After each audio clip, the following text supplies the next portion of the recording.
السلام علیکم ورحمۃ اللہ وبرکاتہ۔ اشہد ان لا الہ الا اللہ وحدہ لا شریک لہ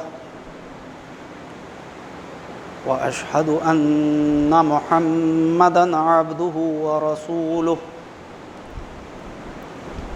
اما بعد فاعوذ باللہ من الشیطان الرجیم۔ ان اللہ اشتری من المؤمنین انفسهم واموالهم بان لهم الجنہ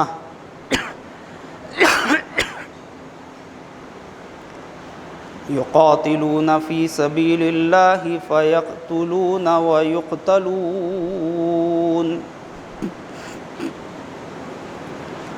وعدا علیہ حقا فی التوراۃ والانجیل والقرآن ومن اوفی بعہدہ من اللہ فاستبشروا ببیعکم الذی بایعتم بہ وذلک هو الفوز العظیم۔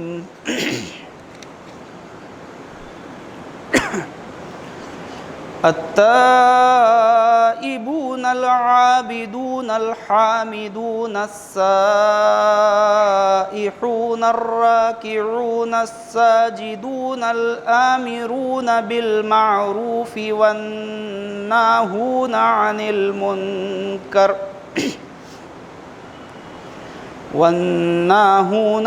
المنكر والحافظون لحدود الله وبشر المؤمنین۔ ما كان للنبي والذين آمنوا أن يستغفروا للمشركين ولو كانوا أولي قربى من بعد ما تبين لهم أنهم أصحاب الجحیم۔ صدق اللہ العظیم۔ معزز حضرات، میں نے آپ کے سامنے سورہ توبہ کے 14ویں رکوع کی چند آیتیں تلاوت کی ہیں۔ ان آیتوں میں گو کہ ہر آیت، ہر لفظ قرآن مجید کا اپنے اندر جامعیت رکھتا ہے اور بڑی ہی روحانیت اور ہدایت اور کامیابی کے اصول اللہ تعالیٰ نے ہر اپنی بات میں پوشیدہ رکھا ہے، لیکن خصوصاً میں نے جن آیتوں کا انتخاب کیا ہے اس میں بڑی ہی وضاحت کے ساتھ اللہ تعالیٰ نے وہ کون لوگ ہیں جو کامیاب ہیں اور کیا اوصاف ہیں ان کے، اور بشارت کن لوگوں کے لیے ہے، یعنی خوشخبری کن لوگوں کے لیے ہے، اور ایک معاہدے کا ذکر کر رہا ہے اللہ، جو اللہ اور بندوں کے درمیان ہو رہا ہے، مومن بندوں کے درمیان۔ اللہ تعالیٰ فرماتا ہے اللہ نے مومنوں سے ان کی جانیں اور ان کے مال خرید لیے ہیں اس کے بدلے میں کہ ان کے لیے جنت ہے، وہ اللہ کی راہ میں جنگ کرتے ہیں سو مارتے ہیں اور مرتے ہیں۔ یہ وعدہ اس کے ذمے سچا ہے توریت اور انجیل اور قرآن میں، اور اللہ سے بڑھ کر اپنے وعدے کو کون پورا کرنے والا ہے؟ سو اپنے سودے پر جو تم نے اس سے کیا ہے خوش ہو جاؤ، اور یہی بڑی کامیابی ہے۔ توبہ کرنے والے، عبادت کرنے والے، حمد کرنے والے، خدا کی راہ میں سفر کرنے والے، رکوع کرنے والے، سجدہ کرنے والے، بھلائی کا حکم دینے والے اور برائی سے روکنے والے، اور اللہ کی حدوں کی حفاظت کرنے والے اور مومنوں کو خوشخبری دے۔ نبی کے لیے شایع نہیں اور نہ ان کے لیے جو ایمان لائے کہ وہ مشرکوں کے لیے بخشش مانگیں، گو وہ قریبی ہوں، اس کے بعد کہ ان پر کھل گیا کہ وہ دوزخ والے ہیں۔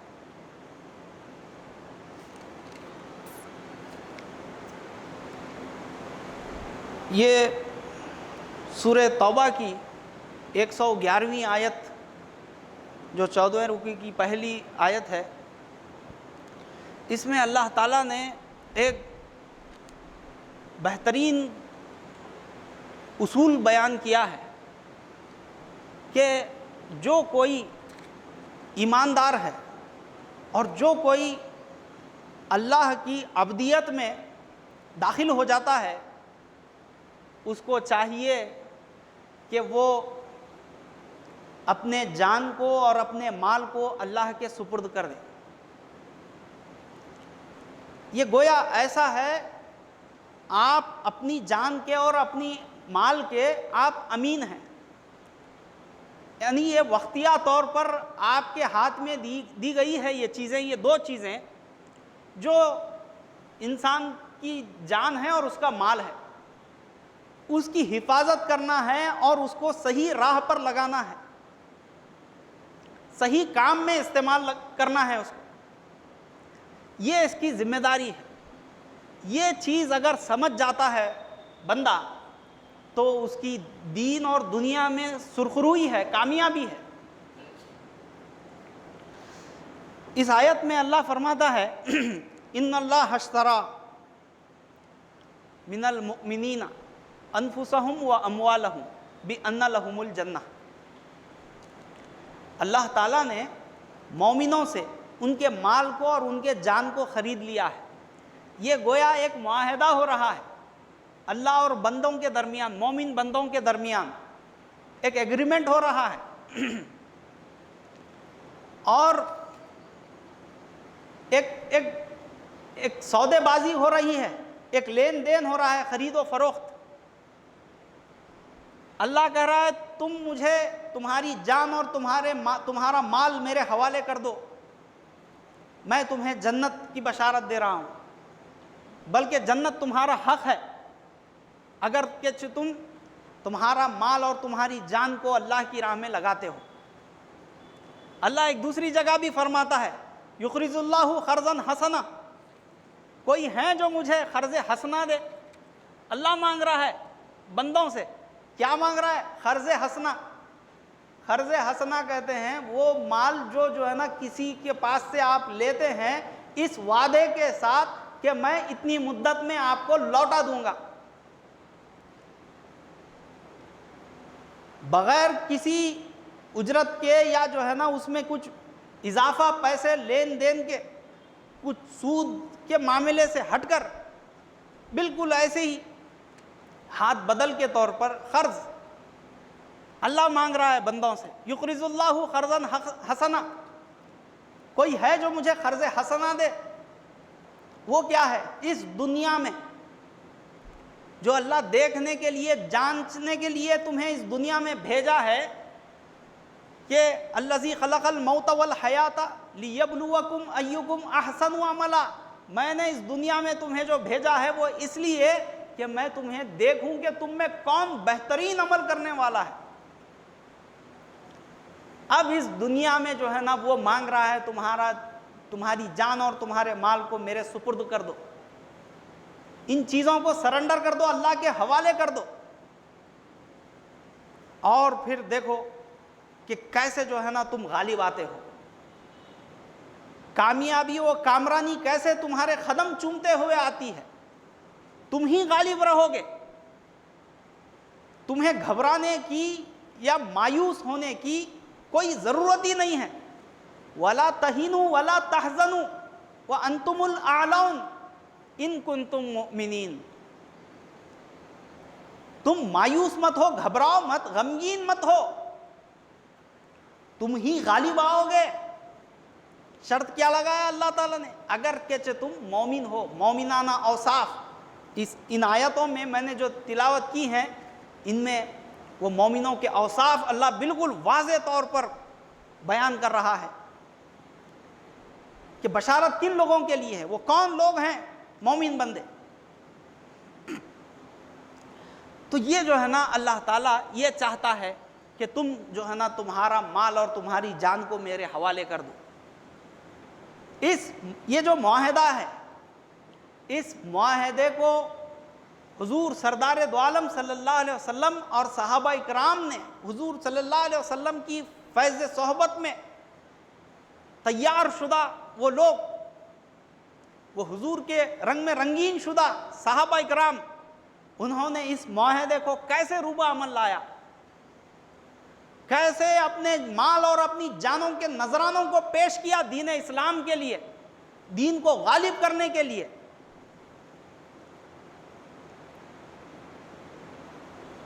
تو یہ جو ہے نا اللہ تعالیٰ چاہ رہا ہے مومن بندوں سے۔ کیسے صحابہ اکرام نے اس کو روبہ عمل لایا؟ مال و کپڑا دیا اور عورتیں کر دی حاضر۔ ہے کہیں ایسے بھی انصار بتانے والا؟ کیسے لوگوں کو حضور صلی اللہ علیہ وسلم نے، جو منبع انوار ہیں، جو رحمت للعالمین ہیں، جن کے صدقے میں یہ ساری کائنات بنائی گئی، وہ باعث تخلیق کائنات، آپ کی فیض صحبت میں، آپ کی تربیت میں کیسے آپ کی اصلاح کی جاتی ہے لوگوں کی، کیسے ان کا تزکیہ ہوتا ہے۔ خود نہ تھے جو راہ پر اوروں کے ہادی بن گئے، وہ کیا نظر تھی کہ جس نے مردوں کو مسیحا کر دیا۔ مسیحا کہتے ہیں مردوں کو زندہ کرنے والے کو۔ وہ لوگ جن کے تعلق سے خود اللہ فرماتا ہے کہ یہ لوگ کھلی گمراہی میں تھے، ضلالم مبین کہتا ہے اللہ، یہ لوگ کھلی گمراہی میں تھے، وہ ویسے لوگوں کو حضور سردار دو عالم صلی اللہ علیہ وسلم نے ان کو نکھارا، ان کے اندر سے جو کثافتیں تھیں ان کو دور کیا، ان کے اندر لطافت پیدا کی، اور صرف پاک نہیں کیا بلکہ رنگ میں رنگین کر دیا، اپنا ہم رنگ بنایا۔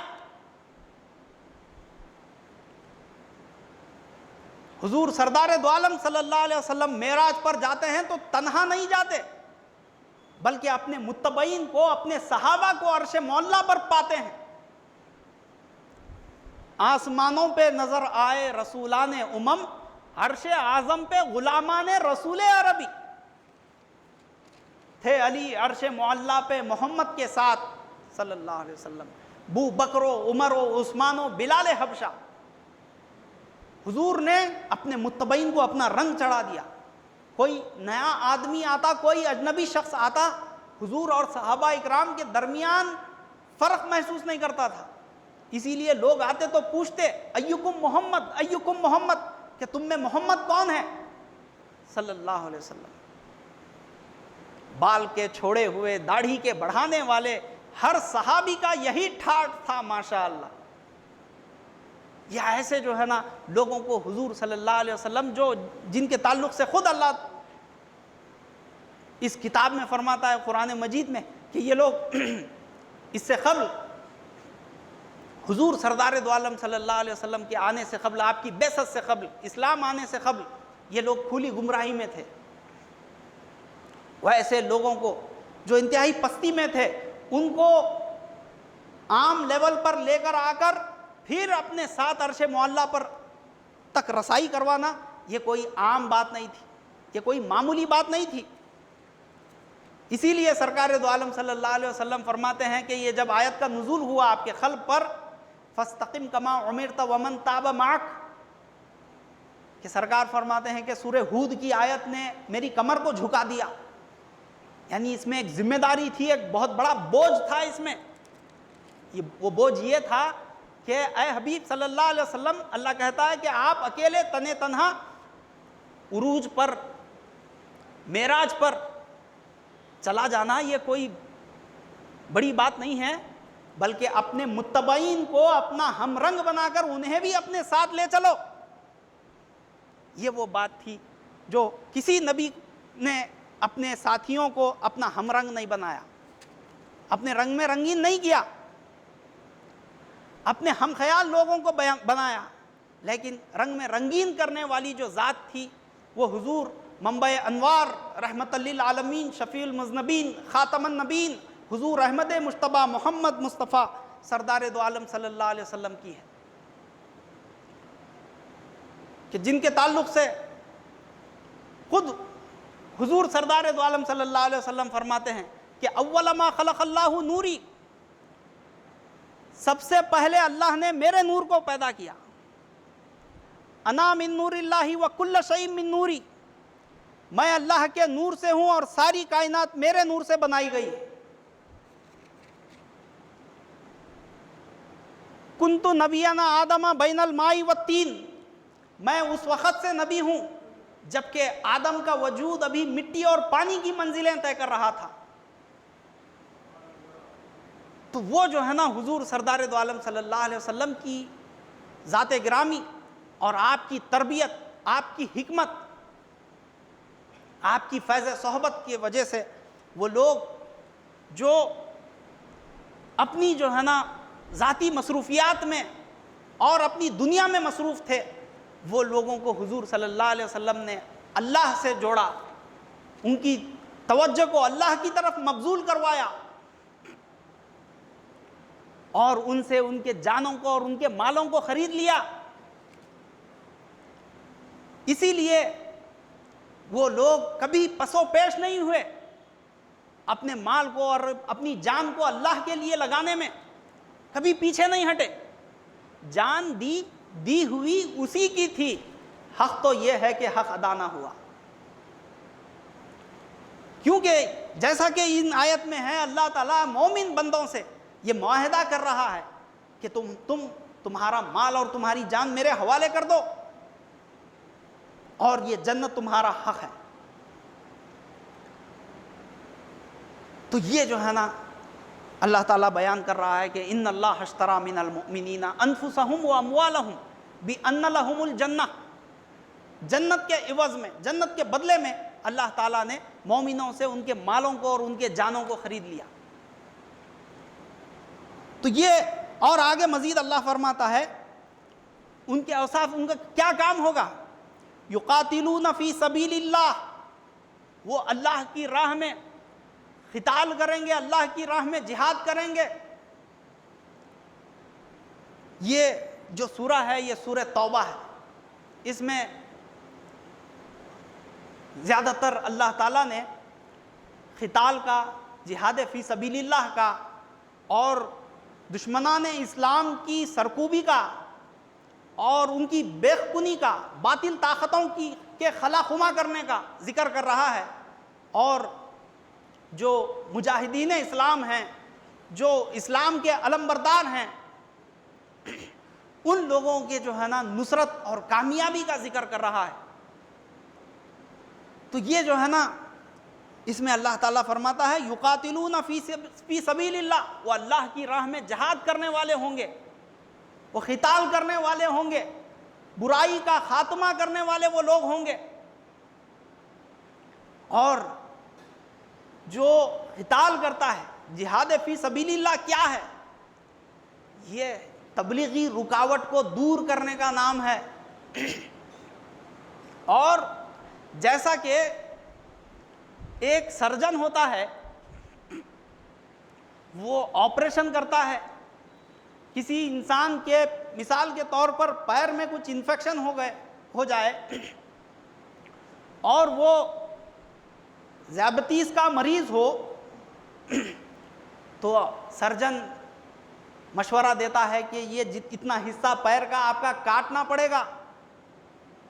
جو سرجن ہوتا ہے، جو ڈاکٹر ہے، وہ مریض کا دشمن نہیں ہوتا، بلکہ وہ مرض کا دشمن ہوتا ہے، بیماری کا دشمن ہوتا ہے۔ ٹھیک اسی طریقے سے قرآن مجید میں جو اصول اللہ تعالیٰ نے بیان کیے ہیں وہ یہ ہیں کہ اللہ تعالیٰ جو برائی ہے، جو کفر ہے، جو ظلمت ہے، جو تاریکی ہے، اس کا خاتمہ کرنا چاہتا ہے، ہر طرف امن و امان قائم کرنا چاہتا ہے، دین اسلام کے ذریعے سے ایک مکمل اصول اللہ تعالیٰ نے بیان کیا ہے۔ اس اصول کے ذریعے سے ساری دنیا میں امن، شانتی، پیس، یونٹی قائم کرنا چاہتا ہے۔ اب اس راستے میں جو رکاوٹیں آتی ہیں، ان رکاوٹوں کے تریاق کے لیے، ان رکاوٹوں کو ہٹانے کے لیے اللہ تعالیٰ نے اس کو فرض قرار دیا ہے۔ کتب علیکم القتال وہو کرہ لکم، ہم نے تم پر قتال فرض کیا ہے، جہاد فی سبیل اللہ کو، چاہے اس میں مشرکین کفار کتنی ہی کراہت کیوں نہ کریں۔ تو یہ جو ہے نا اللہ تعالیٰ یہاں پر فرماتا ہے یقاتلون فی سبیل اللہ، وہ اللہ کی راہ میں قتال کرنے والے، مقابلہ کرنے والے وہ لوگ ہوں گے، وہ جو ہے نا ہاتھ پر ہاتھ دھر کر بیٹھے نہیں ہوں گے، یا کچھ جو ہے نا میٹھی میٹھی باتیں کر کر یا کچھ واعظ و نصیحت کر کر جو ہے نا وہ لوگ بیٹھنے والے نہیں ہوں گے، بلکہ وہ برسر میدان ہوں گے۔ یقاتلون فی سبیل اللہ، وہ اللہ کی راہ میں جہاد کرنے والے ہوں گے۔ فیقتلون ویقتلون، وہ لوگ ماریں گے اور مریں گے، مارے غازی مرے شہید، زندہ ہے تو غازی ہے، مرنے پہ شہادت ہے، ہر سمت منافع ہے۔ تم دیکھو کلام اللہ، بن جاؤ مسلمان ہو تم فوج رسول اللہ، اسلام کی خدمت کو تیار ہو، بسم اللہ۔ سر دے کے صحابہ نے اسلام کیا روشن، انعام میں جنت لی، ہو کر کے فنا فی اللہ، زندہ ہے تو غازی ہے، مرنے پہ شہادت ہے، ہر سمت منافع ہے، تم دیکھو کلام اللہ۔ یعنی دونوں سمت سے ایک مومن بندے کے لیے کامیابی ہے۔ یہ مقابلہ کر کر بچ جاتا ہے تو غازی کہلاتا ہے، اور مقابلہ کرتے کرتے اگر شہید ہو جائے، قتل ہو جائے تو شہید کہلاتا ہے۔ اس چیز کا ذکر یہاں پر اللہ تعالیٰ کر رہا ہے، یقاتلون فی سبیل اللہ فیقتلون ویقتلون، وہ لوگ مارنے والے اور مرنے والے ہوں گے۔ وعدن علیہ حقا فی التوراۃ والانجیل والقرآن، یہ جو وعدہ اللہ کر رہا ہے یہ اس کے ذمے سچا ہے۔ توریت میں، انجیل میں اور قرآن میں اللہ تعالیٰ نے ان چیزوں کا ذکر کیا ہے کہ ہر نبی نے یہ صراط مستقیم کی طرف لوگوں کو بلایا، اندھیرے سے نکالنے کی راہ بتائی، اندھیرے سے نکلو، آؤ صراط مستقیم کی طرف، کامیابی کی طرف۔ جنہوں نے سر خم تسلیم کیا وہ لوگ کامیاب ہو گئے، جنہوں نے انکار کیا، جھٹلایا، استہزاء کیا اور انکار کیا، وہ لوگ جو ہے نا ضلالت اور گمراہی میں مزید چلے گئے۔ جیسا کہ اللہ فرماتا ہے فی قلوبہم مرض فزادہم اللہ مرضا، وہ لوگوں کے دلوں میں جو بیماری تھی، اللہ فرماتا ہے کہ ہم نے ان کی بیماری کو اور بڑھا دیا، کیونکہ ان تک نصیحت پہنچی تھی، ہدایت کے جو ہے نا اصول ان تک پہنچے تھے، لیکن انہوں نے اس کو قبول نہیں کیا۔ جیسا کہ سورہ سجدہ میں اللہ فرماتا ہے مومنوں کی نشانی کیا ہے، انما یؤمن بآیاتنا الذین اذا ذکروا بها خروا سجدا وسبحوا بحمد ربهم وهم لا یستکبرون سمعنا واطعنا۔ یعنی مومن بندوں کے سامنے جب کوئی اللہ کی جانب سے کچھ ہدایت و نصیحت پہنچتی ہے تو وہ اس کو سر خم تسلیم کر لیتے ہیں، آمنا صدقنا کہتے ہوئے اس میں کوئی چون چرا نہیں کرتے، کوئی اعتراض نہیں کرتے، سر خم تسلیم کر لیتے ہیں۔ آخر میں اللہ فرماتا ہے وَهُمْ لَا يَسْتَكْبِرُونَ،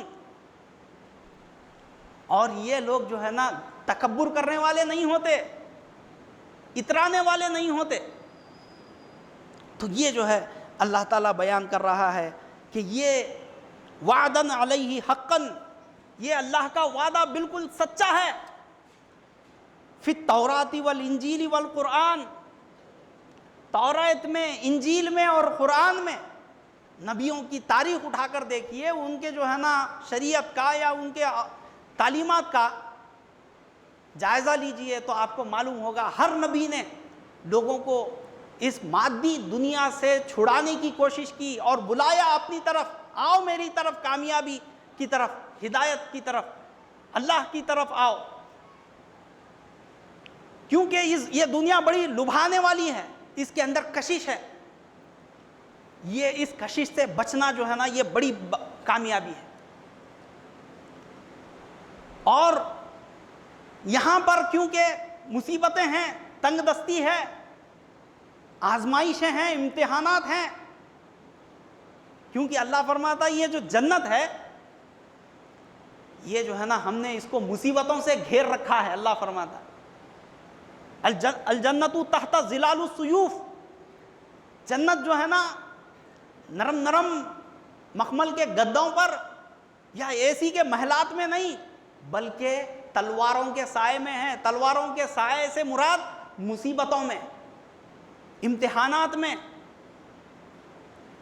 مشکلات میں جو ہے نا جنت ایسی گھیری ہوئی ہے، یعنی اللہ کی رضا، اللہ کی خوشنودی۔ تو یہ ان چیزوں کا ذکر اللہ فرماتا ہے کہ ہم نے تورات میں، انجیل میں اور قرآن میں بڑی ہی صراحت اور وضاحت کے ساتھ اس کا ذکر کیا ہے۔ یہ اللہ کا وعدہ سچا ہے، وعدن علیہ حقا فی التوراۃ والانجیل والقرآن۔ اب اس کے بعد اللہ فرماتا ہے ومن اوفی بعہدہ من اللہ، پھر اللہ سے بڑھ کر اپنے وعدے کو کون پورا کرنے والا ہے؟ یہ اللہ اپنے وعدے میں بڑا پکا ہے، مضبوط ہے، سچا ہے، یہ اللہ کا وعدہ پورا ہونے والا ہے۔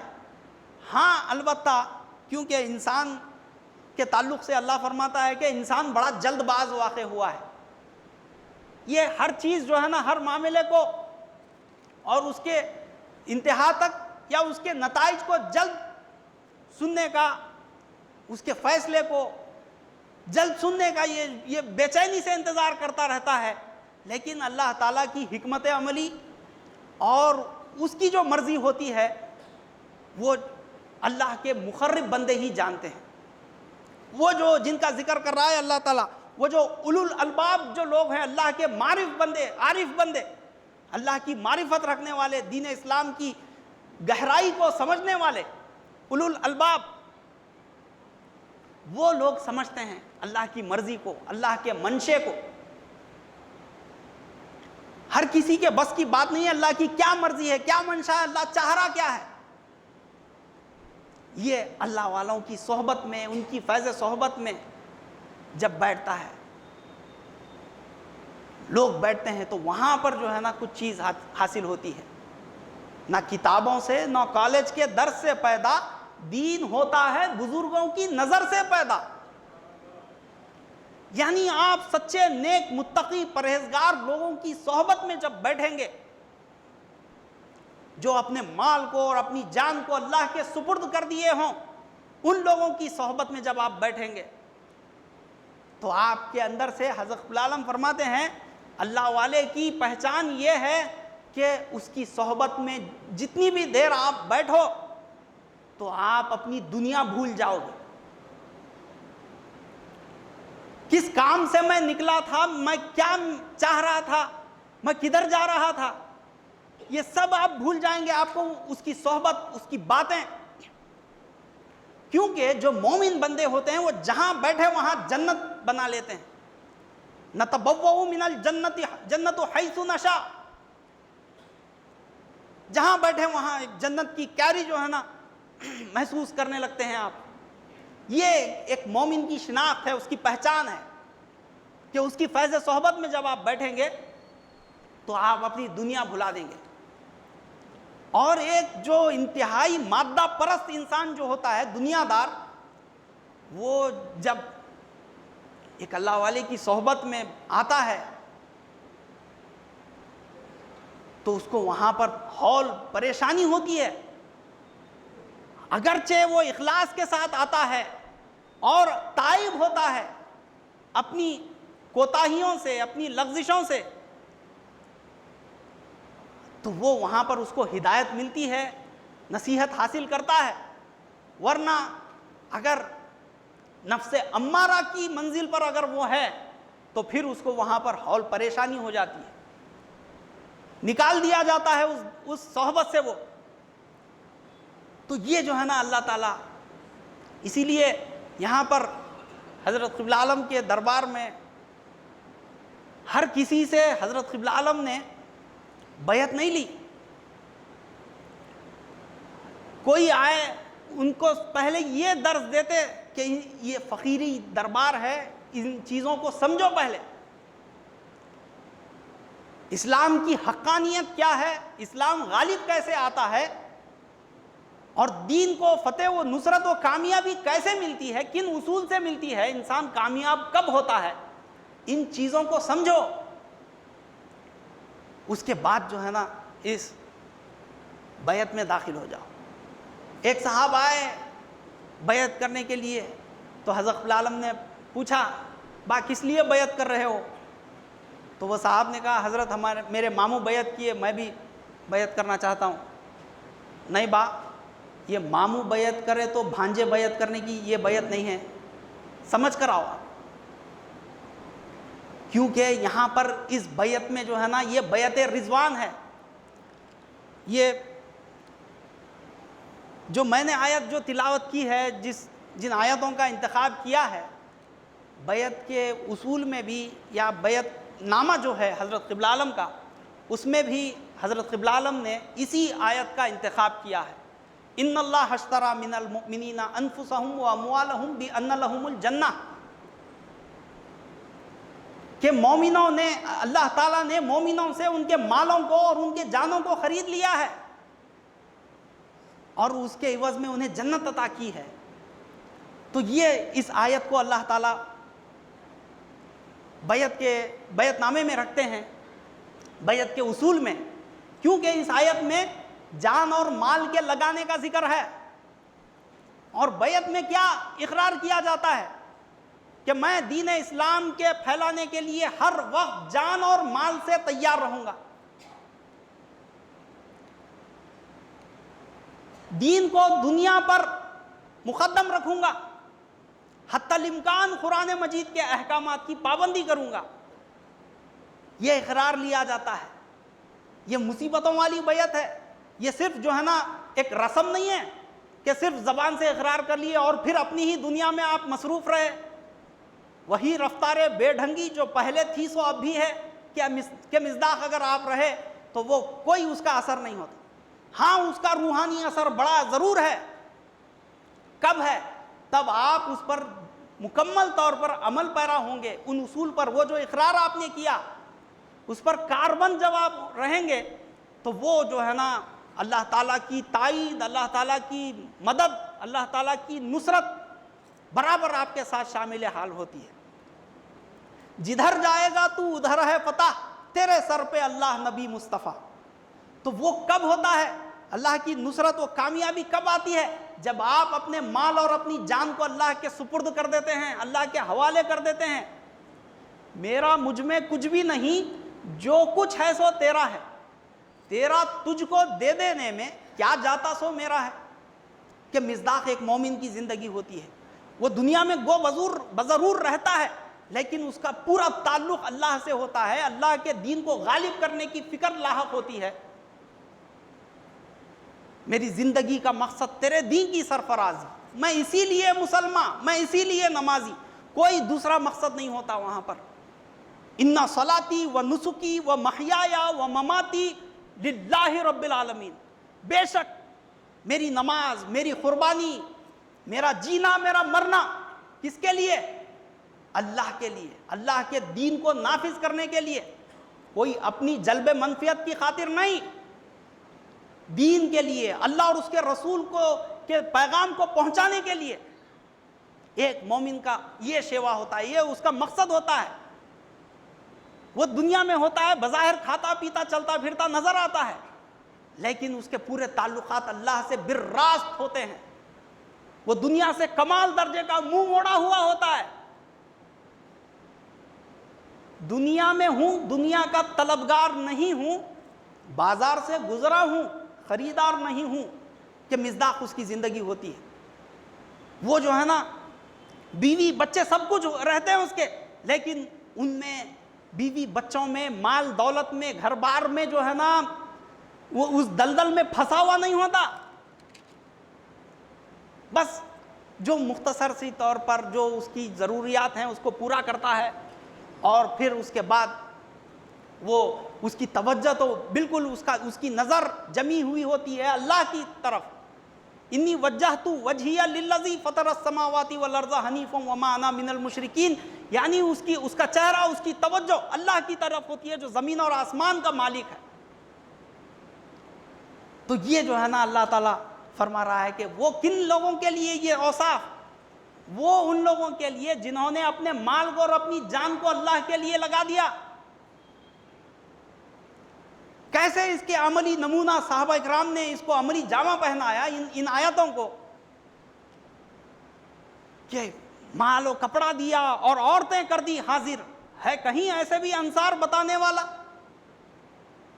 حضرت ابوبکر صدیق رضی اللہ تعالیٰ عنہ نے کیسی جو ہے نا ایثار و قربانی کے وہ جوہر دکھائے کہ جن کا کوئی مثیل نہیں ہے، کوئی مثال نہیں پیش کر سکتا ان کی ایثار و قربانی کی.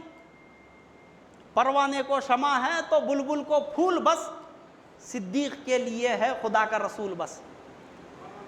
عزیزان من، یہ بات اچھی طریقے سے سمجھ لیں کہ جب تک آپ اس مادی دنیا کو اور اس مال و دولت کو لات مار کر، اس کو ٹھکرا کر اللہ کی طرف اپنی توجہ نہیں کرتے، تو آپ یہ روحانی دولت کے، یہ آسمانی خزانے جو ہیں، اللہ تعالیٰ کی جو نعمتیں ہیں، اس کو حاصل کرنے سے آپ پیچھے رہ جاتے ہیں. یہ بالکل ناممکن بات ہے کہ آپ جو ہے نا حضرت عالم جیسے فرماتے ہیں فکر روٹی کی کرے اور ولی بھی بن جائے. ارے یہ تو چاہتا ہے کہ ہو آگ اور پانی یکجا.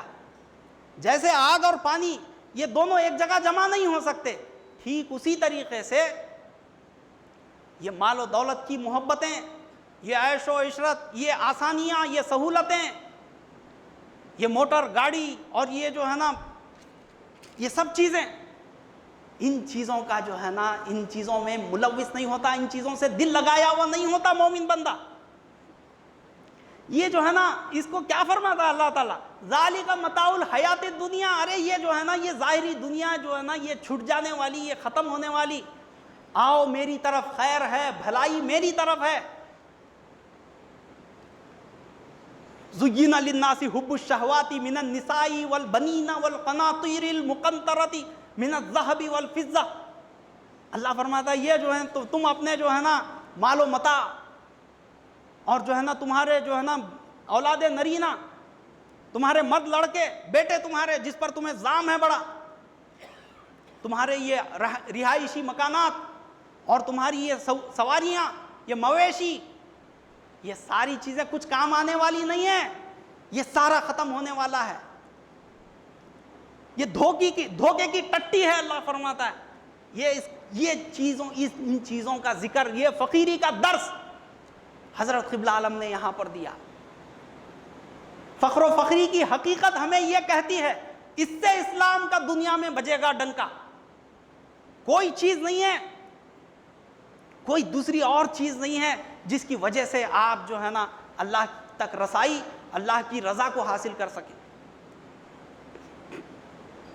یہ جو ہے نا چیزیں ہیں جو تبلیغ ہے، ہجرت ہے، غزوات ہے، جہاد ہے، اور ان چیزوں کو فقیری اصول پر اتر کر، فقیری لبادے میں جو ان چیزوں کو جامہ پہنا روبہ عمل لاتا ہے، وہ جو ہے نا کامیاب ہے، کامران ہے، سرخرو ہے.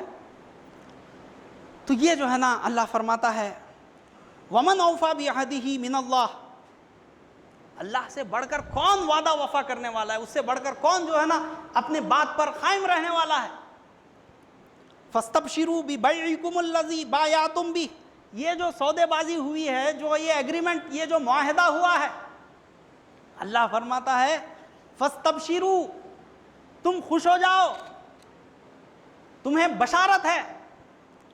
جو بِبَيْعِكُمُ الَّذِي بَايَعْتُمْ بِهِ، جو تم نے اللہ سے جو سودے بازی کی ہے، جو معاہدہ کیا ہے، وہ کیا معاہدہ؟ اپنے مال اور اپنی جان کو اللہ کے لیے، اللہ کے سپرد کر دینا، اور پھر جو ہے نا اللہ کی رضا اور جنت حاصل کرنا۔ یہ جو ہے نا اس کے تعلق سے اللہ فرماتا ہے آخر میں، آیتوں کے آخر میں اللہ تعالیٰ لب لباب بیان کرتا ہے۔ اللہ فرماتا ہے وَذَلِكَ هُوَ الْفَوْزُ الْعَظِيمُ، یہ بڑی بھاری کامیابی ہے، یہ بہترین کامیابی ہے اگر تم اس معاہدے کو پورا کرتے ہو،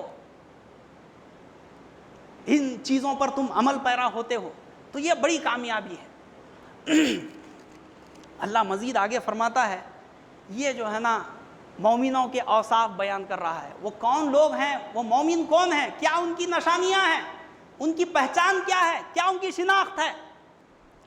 التائبون العابدون الحامدون السائحون الراکعون الساجدون الآمرون بالمعروف والناہون عن المنکر والحافظون لحدود اللہ وبشر المؤمنین۔ کیسی بہترین بات جو ہے نا اللہ تعالیٰ اس آیت میں کر رہا ہے۔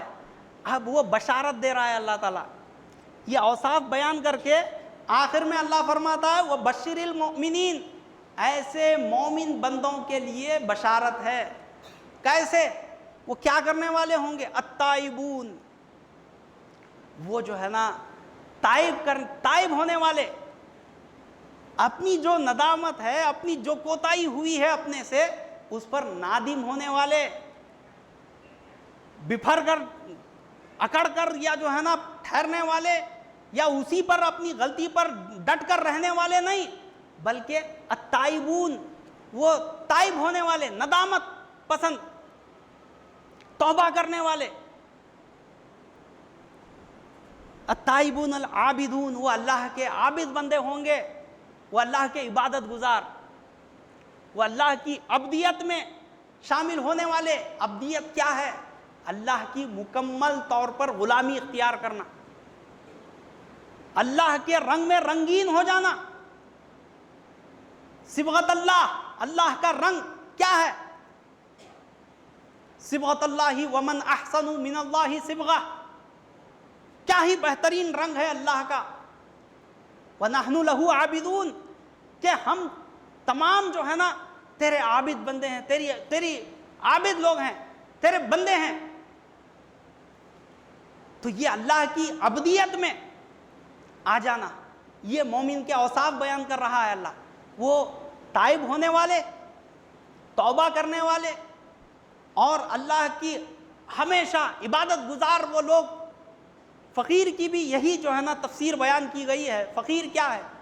فے خاف یا را، فقیر، فے سے فاقہ کرنے والا، خاف سے قناعت کرنے والا، یا سے یاد الہی میں مشغول رہنے والا، رے سے اللہ کی ریاضت کرنے والا۔ تو وہ جو ہے نا التائبون العابدون، وہ جو ہے نا اپنی جو ہے نا کوتاہیوں پر تائب ہونے والے، توبہ کرنے والے، اور اللہ کی عبادت میں رہنے والے، اور الحامدون، اللہ کی حمد کو قائم کرنے والے، اللہ کی حمد کو نافذ کرنے والے۔ اللہ کی کبریائی، ایسے نہیں کہ جو ہے نا کہیں پر کفر کا اور شرک کا روب ہے، دبدبا ہے، تو وہاں پر جو ہے نا اللہ کی حمد کو پیش کرنے والے، اللہ کی وحدانیت کو اور دین اسلام کو پیش کرنے والے، وہ اللہ کی حمد کو قائم کرنا، نافذ کرنا۔ السائحون، یہ جو ہے نا الگ الگ اس کی تفسیر احادیث میں ہمیں ملتی ہے۔ عام طور پر سائحون یہ جو ہے نا سیاحت سے اس کا تعلق ہے، یعنی سفر کرنے والے۔ لیکن حضور صلی اللہ علیہ وسلم سے ایک صحابی نے آ کر دریافت کیا کہ مجھے آپ جو ہے نا سیاحت کی اجازت دیں، تو حضور صلی اللہ علیہ وسلم نے کہا کہ دین اسلام میں سیاحت جہاد فی سبیل اللہ ہے، یعنی اللہ کے لیے تم اپنی تمام تر صلاحیتوں کو لگا دو، دین کے نفاذ کے لیے، اللہ کی حمد کو قائم کرنے کے لیے اپنے تن من دھن کی بازی لگا دینا، یہ السائحون۔ اور اس کی ایک تفسیر، اس کی ایک دوسری قرأت احادیث ہی میں السائمون آیا ہے، یہاں پر آیت میں السائحون ہے، اس کا تعلق سیاحت سے ہے، لیکن السائمون یعنی وہ بچنے والے، روزہ رکھنے والے، ہر قسم کے گناہوں سے بچنا۔ روزے کے ظاہری معنی تو یہ ہیں صوم کے کہ جو ہے نا بھوک اور پیاس اور مباشرت ان سب چیزوں سے بچنا ہے، لیکن اس کے مرادی معنی ہر قسم کی برائیوں سے اور گناہوں سے بچنا، اپنے آپ کو بچائے رکھنا، یہ الصائمون میں اللہ تعالیٰ بیان کر رہا ہے۔ اور مزید یہ اوصاف ہیں جو مومن بندوں کے ہیں، مومنوں کے اوصاف اللہ تعالیٰ بیان کر رہا ہے، اور آگے فرماتا ہے الراکعون، وہ جو ہے نا راکعون کے ظاہری معنی تو رکوع کرنے کے ہیں، لیکن اس کی تفسیر میں سر خم تسلیم کرنا، اللہ کی نصیحتوں کو، اور اللہ کی جانب سے من جانب اللہ کچھ ہدایت یا نصیحت پہنچتی ہے تو اس کو جو ہے نا عاجزی اور انکساری کے ساتھ اس کو تسلیم کر لینا۔ الراکعون، وہ ان کے اندر وہ تکبر، وہ بناوٹ، وہ تصنع، یہ سب چیزیں نہیں ہوتی، وہ رکوع کرنے والے، جھکنے والے وہ لوگ ہوتے ہیں۔ الراکعون، الساجدون، وہ جو ہے نا اللہ کے لیے سجدہ ریز ہونے والے، وہ گڑ گڑانے والے، اللہ کی عبادت میں منہمک رہنے والے، سر خم تسلیم کرنے والے، اللہ کی ہدایت کو، اللہ کی نصیحتوں کو، وہ جو ہے نا اپنے آپ کو سرنڈر کر دینا۔ الساجدون مطلب اپنے آپ کو اللہ کے حوالے کر دینا۔ الآمرون بالمعروف والناہون عن المنکر، اور لوگوں کو ہمیشہ امر بالمعروف و نہی عن المنکر کا حکم دینا، لوگوں کو بھلائی کی طرف بلانا اور برائیوں سے روکنا۔ یہ ایک مومن کا شیوا ہے کہ وہ جو ہے نا اپنی ذاتی زندگی میں، اپنی جو ہے نا ازدواجی زندگی میں وہ مصروف نہیں ہوتا، بلکہ وہ ہوتا ہے اپنی پوری صلاحیتوں کو اللہ کے لیے لگانے والا۔ اس کی بچپن سے اس کا بچپنا، اس کی جوانی، اس کا بڑھاپا، یہ تمام زمانے اللہ کے لیے لگنے والے ہوتے ہیں۔ مومن وہ ہوتا ہے، اسی لیے اللہ فرماتا ہے ادخلوا فی السلم کافہ، کہ تم دین میں پورے کے پورے داخل ہو جاؤ۔ ایسے نہیں کہ ایک کشتی میں ایک پیر ہے اور ایک کشتی میں ایک پیر ہے، اور آپ یہ تصور کر رہے ہیں کہ ہماری زندگی جو ہے نا بڑی، ہمارا یہ جو سفر ہے بڑا با مقصد ہوگا اور ہم اپنی منزل مقصود تک پہنچ جائیں گے۔ یہ آپ کی خام خیالی ہے، یہ آپ کی وشفل تھنکنگ ہے کہ فکر روٹی کی کرے اور ولی بھی بن جائے۔ یہ تو چاہتا ہے کہ ہو آگ اور پانی ایک جائے، یہ برابر ہو نہیں سکتے۔ اللہ کی رضا کو، اللہ کی خوشنودی کو اور اللہ کے ان مقرب بندوں میں اپنا شمار اگر کروانا چاہتے ہو تو پھر جو ہے نا یہ سب چیزوں سے جو ہے نا منہ موڑ لو، دنیاوی لوازمات سے، آسائشوں سے، زیبائش سے، لہو و لعب سے، ان سب چیزوں سے جب آپ منہ موڑ لیں گے تو یقیناً آپ کے اندر جو طاقت ہے، ہر انسان میں ایک طاقت ہوتی ہے، اگر آپ ان طاقتوں کو صحیح سمت پر گامزن کریں گے تو وہ آپ کو عروج پر لے کر جاتی ہے۔ اللہ قسمیں کھا کر کہتا ہے سورہ 3 میں کہ ہم نے لقد خلقنا الانسان فی احسن تقویم، قسمیں کھا کر کہہ رہا ہے اللہ تعالیٰ کہ ہم نے حسن کے انتہائی کمال پر، بہترین خلقت میں انسان کو ڈھالا ہے۔ اگر وہ جو ہے نا روگردانی کرے ان نعمتوں کا، اللہ تعالیٰ کے جو رحمانی تقاضے سے جو عطا کردہ جو صلاحیتیں ہیں، جو نعمتیں ہیں، اس کا اگر صحیح استعمال نہ کرے بندہ تو کیا ہوتا ہے؟ ثم رددناہ اسفل سافلین، پھر ہم اسے انتہائی پستی میں ڈھکیل دیتے ہیں، اسے پیچھے کر دیتے ہیں۔ تو یہ جو ہے نا یہاں پر اللہ تعالیٰ بیان کر رہا ہے کہ یہ جو ہے نا تم ان چیزوں کو اپناؤ، اور مومن بندے کی شناخت یہ ہے کہ وہ جو ہے نا امر بالمعروف و نہی عن المنکر پر عمل پیرا ہوتا ہے۔ امر بالمعروف و نہی عن المنکر کیا ہے؟ لوگوں کو بھلائی کا حکم دینا، خیر کی طرف بلانا، اور منکرات سے، برائیوں سے روکنا، ہر قسم کی برائی جس سے انسان پستی میں چلا جائے، ان برائیوں سے روکنا یہ ہر مومن کی ذمہ داری ہے۔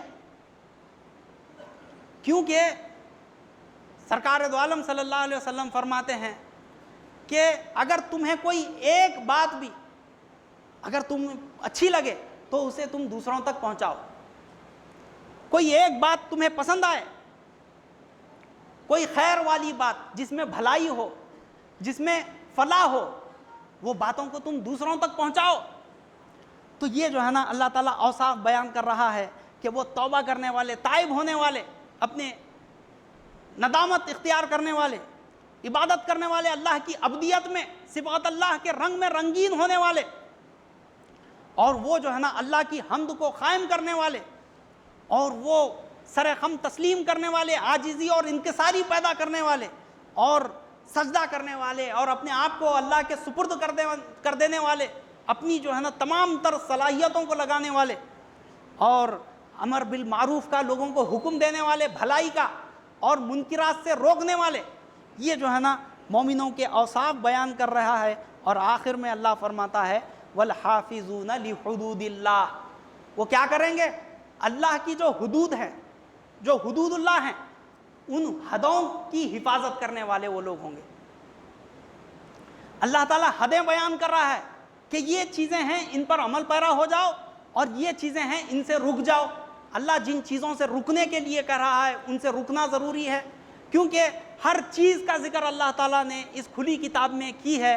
اب کامیاب وہ لوگ ہیں جو ان چیزوں پر عمل پیرا ہوتے ہیں۔ اللہ کہہ رہا ہے کہ تم بے حیائی، فحاشی، عریانیت کی طرف مت جاؤ، اور جو ہے نا تم مال کو بڑا چڑھا کر مت دو، سود کو استعمال مت کرو، سود کو جو حرام ہے اللہ تعالیٰ نے ان چیزوں کو ناجائز قرار دیا ہے۔ عریانیت کو، فحاشی کو، بے حیائی کو فروغ مت دو، اس کے قریب مت جاؤ، اور تم جو ہے نا اللہ کا تقوی اختیار کرو۔ بار بار آپ غور کریں، ہر معاملے میں قربانی کا ذکر آتا ہے، اللہ کہتا ہے تمہارا خون، تمہارا گوشت مجھ تک نہیں پہنچتا، تمہارا تقوی مجھ تک پہنچتا ہے۔ آپ حج کے سفر کے لیے، حج کے لیے بیت اللہ کے جو ہے نا سفر کے لیے نکلے ہیں، اللہ کہتا ہے کہ تم کچھ زیادہ راہ لے لیا کرو، لیکن بہترین زیادہ راہ تقوی ہے۔ یہاں پر بھی تقوی کو لے کر آیا۔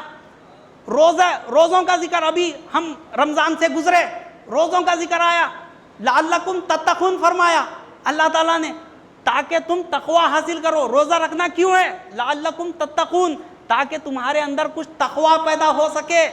ہم اپنے اندر جھانک کر دیکھیں، کیا ہم جو ہے نا مہینہ بھر روزہ رکھے ہیں، اور جو ہے نا صوم و صلات کی پابندی بھی کیے ہیں؟ کیا ہمارے اندر کچھ تبدیلی آئی؟ کیا ہمارے اندر دنیاوی کثافتیں ختم ہوئی؟ کیا ہم اللہ سے قریب ہوئے؟ دنیا دور ہوئی کچھ؟ یہ جو ہے نا اس کا جائزہ لیں۔ اللہ تعالیٰ اس لیے بھیجا ہے اس دنیا میں کہ ہم تمہیں آزمائیں کہ ایکم احسن عملا، کہ تم میں کون بہترین عمل کرنے والا کون ہے، ہم دیکھنے کے لیے ہم نے تمہیں اس دنیا میں بھیجا ہے۔ تو یہ جو ہے نا یہ اوصاف بیان کر کے اللہ فرماتا ہے وَبَشِّرِ الْمُؤْمِنِينَ، ایسے مومن بندوں کے لیے کیا ہے؟ بشارت ہے، خوشخبری ہے۔ اللہ تعالیٰ سے دعا ہے کہ اللہ تعالیٰ ہمیں ان اوصاف کو اپنانے اور اس پر عمل کرنے کی توفیق عطا فرمائے۔ بارک اللہ لنا ولکم فی القرآن العظیم ونفعنا ایاکم بالآیات وذکر الحکیم، انہ تعالی جواد کریم ملک عظیم بالرؤوف الرحیم رب حلیم۔